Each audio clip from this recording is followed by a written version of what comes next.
सरदार सरोवर बांध, जिसे देश की सबसे बड़ी बहुउद्देशीय परियोजनाओं में गिना जाता है, इस परियोजना ने गुजरात, राजस्थान, महाराष्ट्र और मध्य प्रदेश को सिंचाई, पेयजल और बिजली दी।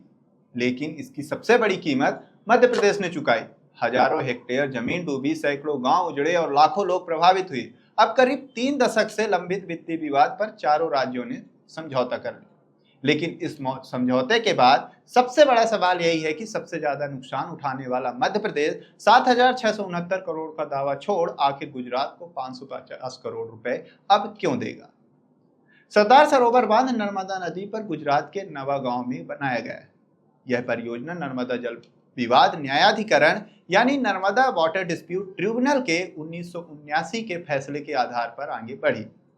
इसमें गुजरात, मध्य प्रदेश, महाराष्ट्र और राजस्थान चारों राज्य साझेदार हैं। बांध निर्माण की लागत, पानी और बिजली के बंटवारे की व्यवस्था भी इसी ऑर्डर में तय की गई थी।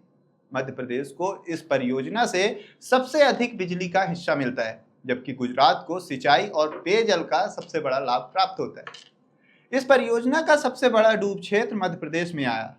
कुल डूब क्षेत्र का लगभग 55.5% हिस्सा मध्य प्रदेश में रहा।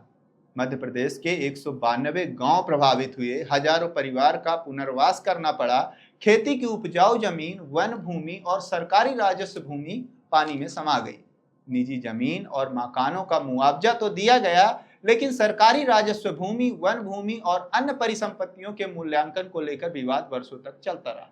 मध्य प्रदेश का कहना था कि डूबी हुई सरकारी जमीन, वन भूमि और अन्य परिसंपत्तियों का बाजार मूल्य जोड़कर उसे करीब 7,669 करोड़ रुपए मिलने चाहिए।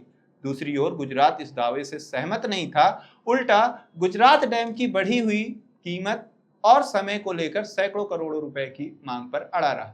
इसी वित्तीय विवाद पर कई वर्षों तक दोनों राज्यों के बीच बातचीत और मध्यस्थता चलती रही।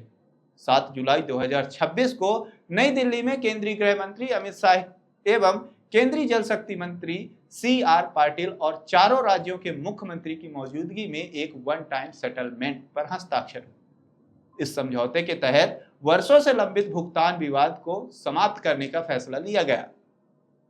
आधिकारिक बयान के अनुसार यह समझौता परियोजना की निर्माण लागत और लंबित वित्तीय देनदारियों के अंतिम निपटारे के लिए किया गया है।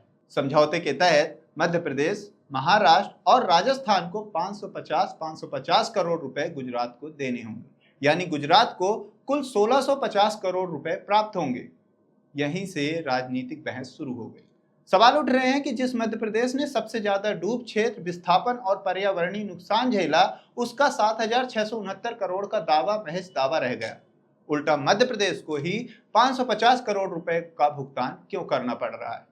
वहीं केंद्र और समझौते के पक्षधर इसे दशकों पुराने विवाद को सहमति से अंतिम समाधान और सहकारी संघवाद का उदाहरण बता रहे हैं। अब सवाल यही है, क्या यह समझौता 4 राज्यों के बीच वर्षों से लंबित वित्तीय विवाद का व्यवहारिक समाधान है, या फिर सबसे ज्यादा नुकसान उठाने वाले मध्य प्रदेश के साथ अन्याय। ऐसे ही नए अपडेट के साथ खबर नेशन से जुड़े रहें। खबर नेशन यूट्यूब चैनल को लाइक, सब्सक्राइब और शेयर करें।